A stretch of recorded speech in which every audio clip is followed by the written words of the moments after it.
you can get it in focus, you can see it hopefully.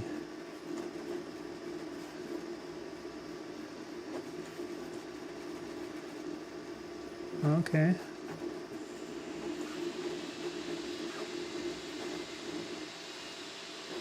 There we go.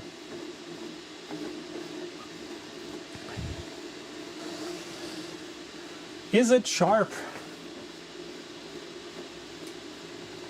I guess it's pretty sharp. Let me move my face out of the way.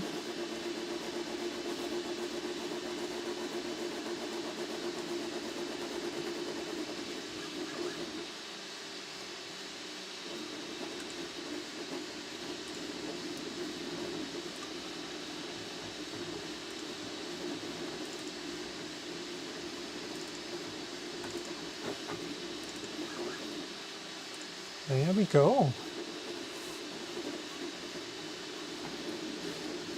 So,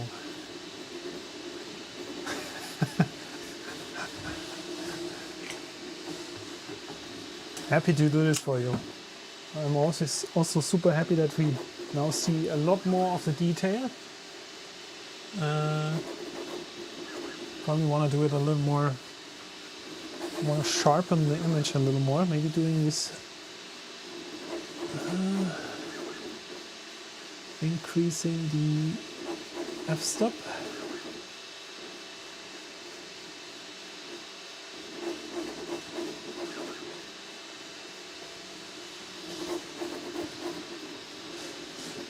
So, I have one more thing that I can do.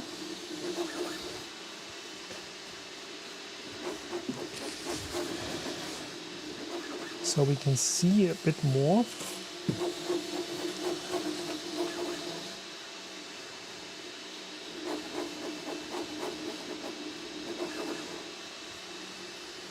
There we go, much better now.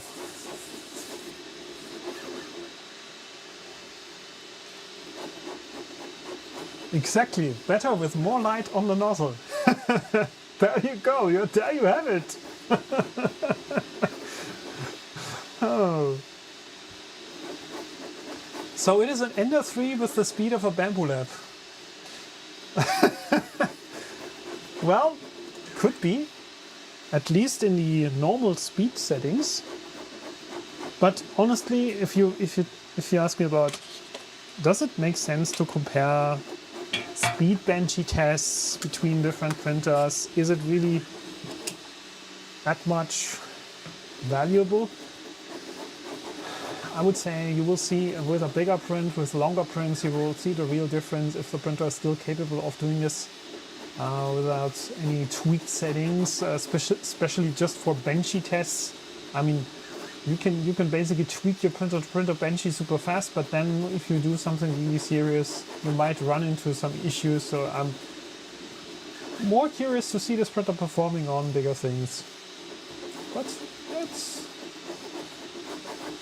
seems to be doing a good job so far.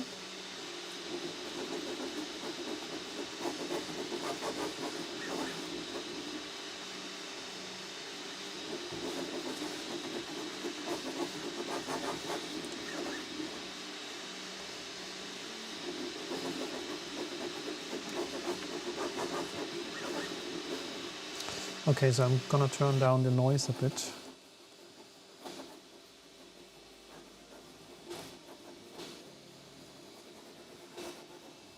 Let's enjoy the printer printing with music.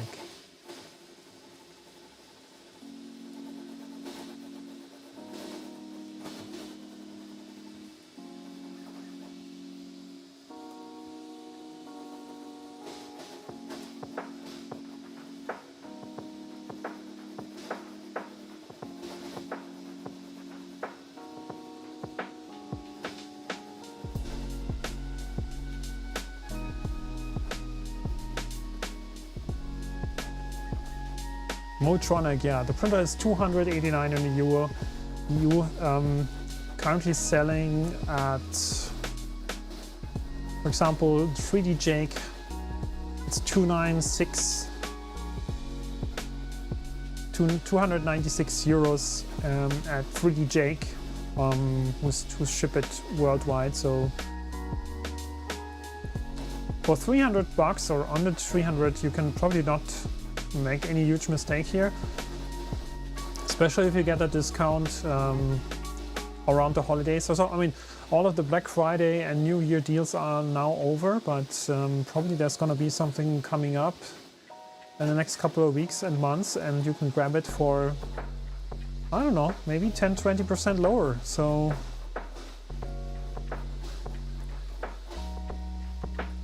anyways, like, I wouldn't buy a 3D printer for normal price. There's always gonna be some discounts at some point, so it's really worth checking it out and waiting for it. And reality is there's so many printers coming out every single year that it is like, it's really worth waiting for some special discounts.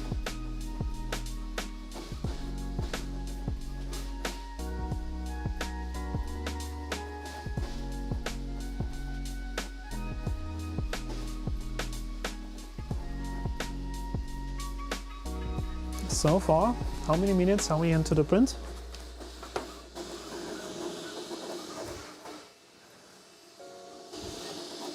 Oh, the display went to sleep.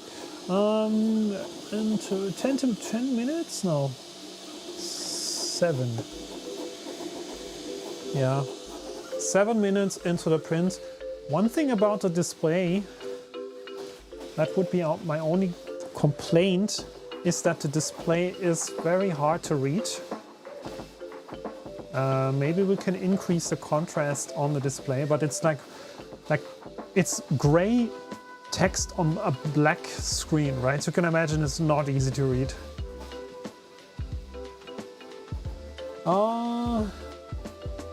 Yeah, the color is already, with the reflectiveness, at least shininess, is changing a little bit here on the hull. But honestly, we have to see the final result. This might be the usual change of speed at some points, where the filament is probably cooling down at a different speed.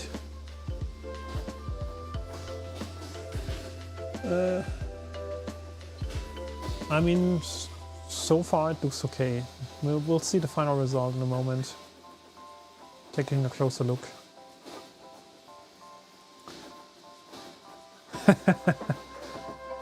The next one you can test will probably be the Ender 3 V3 Core XY. Well, who knows what's coming.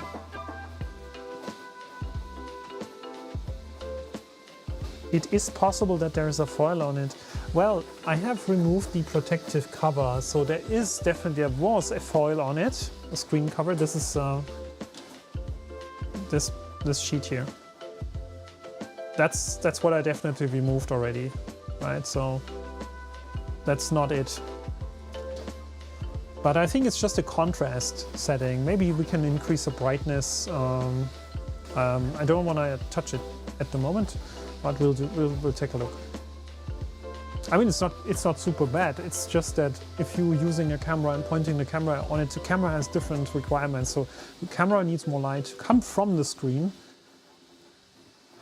so it's better visible. Human eye is more sensitive, but the camera is more difficult to use. So camera definitely, if you have other lights coming from the background and shining on the display and it's reflecting, it's super hard for the camera to pick up the screen. And you might be able to read it, but the camera cannot really record it well.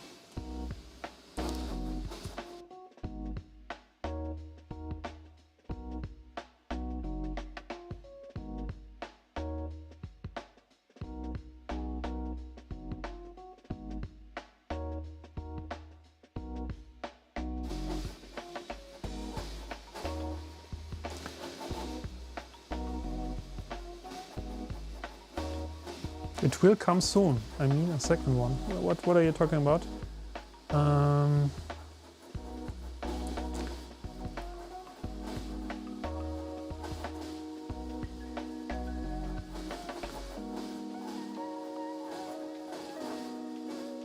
You mean a second foil on the screen? Let me check.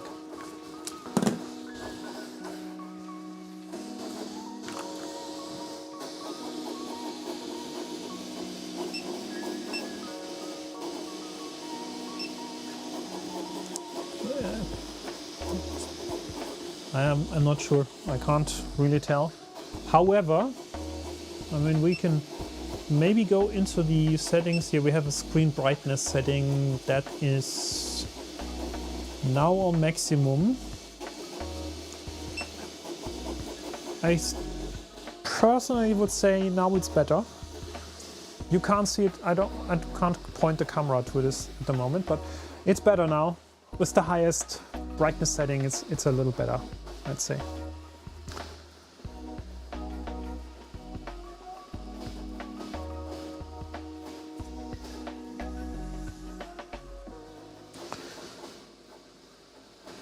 In the stream from 3D Print SOS, he pulled off a second one. Well, if there is actually a second foil on it, I can't really tell. But honestly, it's fine now. So it's probably the brightness setting is the thing. And I have super bright lights in here. So that means anything that's not shining enough, it's gonna appear very dark. In a studio like this, where you have like super bright lights, it's always going to be a little more tricky.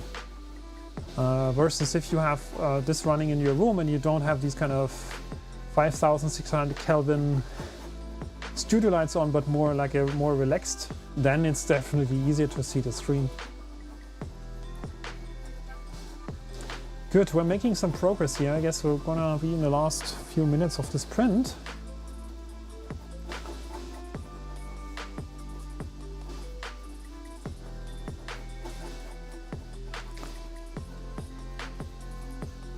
So this is actually a good question. What print speed do I want to look up the printer's IP address. Maybe we can take a look at the Clipper menu to see current print speeds.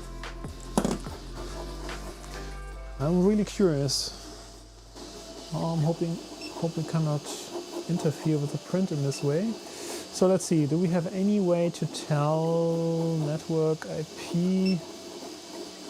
Okay, yeah, okay, now got it.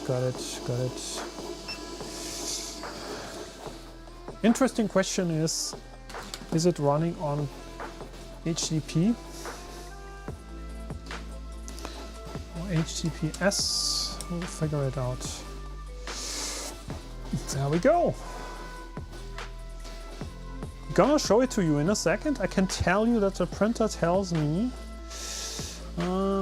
what does it tell me about the print speed?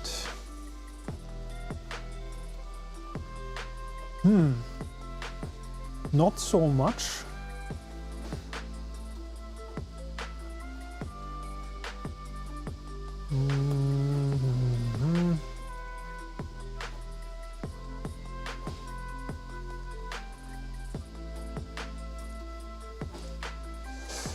Yeah, we'll take a look at a second. In a second, we can also, can also bring it to this. Here we go. So this is the screen. This is the software, Creality OS. So let me make it so you can still see this whole thing. Here we go. So this is the screen that you can see if you enter the IP address.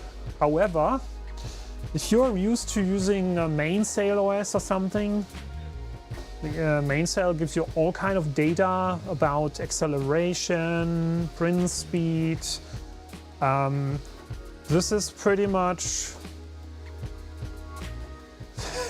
except the percentage and the printing time, the remaining time, you don't get that, I would say, real-time information that you usually use to see from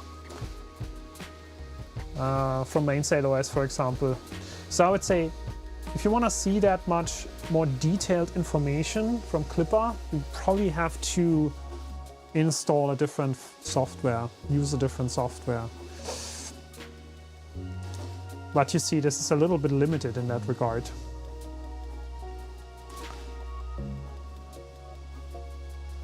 Creality OS is an advanced version of Clipper. Well,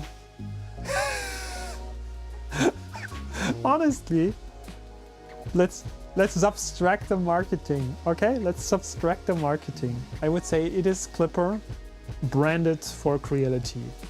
Advanced, I would say, well, what is exactly advanced? I would like to know, because I would say it is probably modified, a modified version of Clipper, and then rebranded a little bit to be advanced, right? So advanced in a way that, I mean, if I tell you that I have changed stuff in a software, I probably have some advancements. Yeah. Okay. A modified version, exactly. Good. Let me bring up the camera a tiny bit more.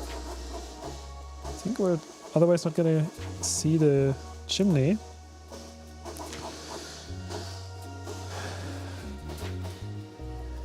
Good. Oh my goodness, the table is shaking, I can tell you. The table is shaking quite heavily now.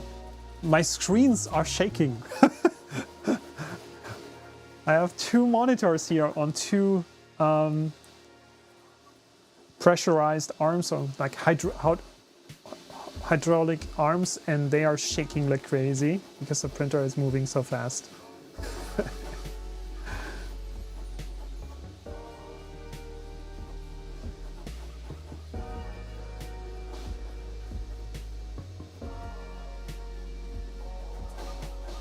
Yeah, you can probably only root it when a new firmware comes out with a new update. Well, I don't know if that's like kind of connected. Probably. The thing is, if you have access to the mainboard, I don't know how the mainboard looks exactly, but all the previous mainboards had, for example, had a way to install a custom firmware on it. My doubt is more that once you start modifying this thing, whether you can still use the screen, because what changed already with the version 2 or the Ender 3 v2 was that the firmware running on the printer and the software running on the screen were tightly coupled, and once you upgraded the Ender 3 v2 to Clipper, you basically lost the Ender 3 v2's screen because it's not supported by Clipper directly. So when they have, if they have done all these integrations now here for the custom screen and Clipper on the main board, and you start installing Clipper on the main board, you probably also lose the screen unless someone comes up with an idea how to do this. I don't know like how the communication between the screen and the main board works. I don't know also where Clipper is actually running. It's maybe running on the screen. So the main sail OS of Creality is probably running on the screen, and Clipper is running on the firmware. But the communication protocol between the screen and Clipper, or how the screen displays stuff, I'm not sure if you're gonna keep that, or if you are going like, if you have to go all in and swap out, I don't know, a few parts to be able to run your own firmware. I don't know. We will see.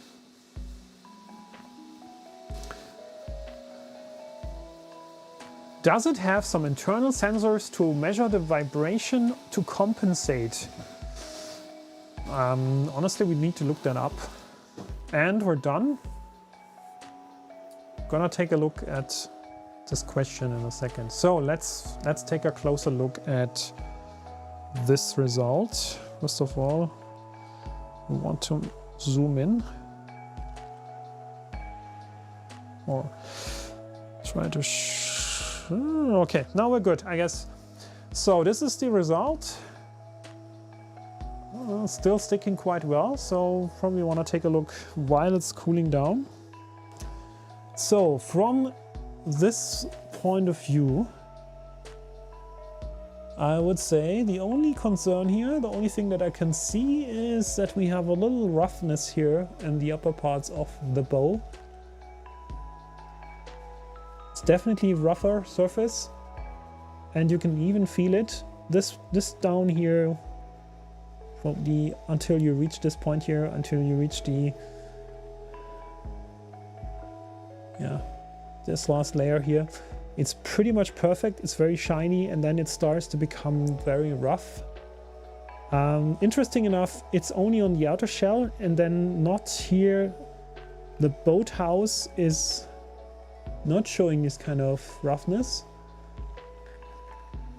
It's really just this section here.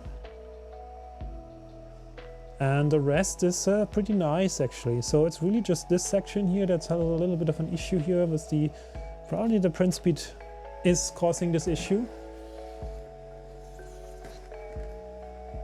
The rest is pretty nice. Let's try to get it off. Okay, now Dreams. Let's take a look. Yeah, here you can see it's a little too much light. Turn down. Okay, so is it really still sharp? Yeah. So you see, this is the section that has issues. But only here. Anything else I'm pretty happy with. And again, I think the boathouse and the chimney and all the rest don't have these artifacts or this roughness here. I mean, there's no other artifacts on this print. There's also no stringing happening. I don't know, can we read the letters? Yeah, kind of difficult to see this. But for a first test print, the printer did a good job, I would say.